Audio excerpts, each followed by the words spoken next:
During my fellowship, I focused on finding the stories of women in the American Revolution, especially stories that have been untold by history, so that I could bring those stories back to my students here.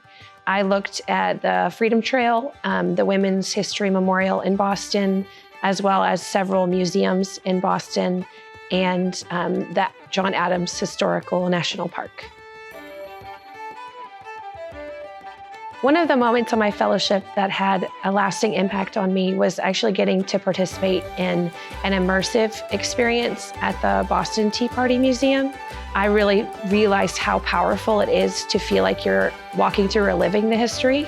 So I decided to bring that experience back and recreate it for my students to also help them connect to something that's really out of reach for 9 and 10-year-olds, which is time period before technology, cell phones, all those things. So I was able to actually come back to the classroom and try to think of all the ways that I could make what I'm teaching more immersive and hands-on for them. And I even recreated that experience on the auditorium at my school, let the kids throw tea chests off the stage and just kind of get to reenact the Boston Tea Party itself. Something that I brought back that made a difference for my students was knowledge. I was able to visit the burial site of Phyllis Wheatley. And when I was in Boston, I was told that she does not have a headstone because at the time of her death, she was an enslaved person.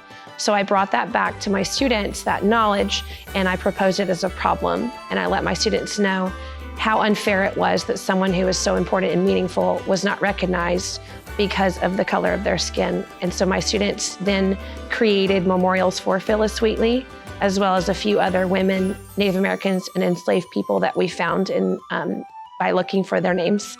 And they all created their own either headstones or memorials or some sort of monument to those people. I think if anyone is thinking of applying for the grant this year, first of all, you should do it. It's something that I wanted to do for probably the past 5 years, and I just didn't think that the time was right, or you have a lot of excuses, but this is something that really changed my year and my experience. I was in the same place for 10 years, starting to feel a little burnout, and teaching American history for 10 years, nothing was changing. But I now have completely found my passion again because of this experience. I got so excited to take pictures to bring back to share with my students.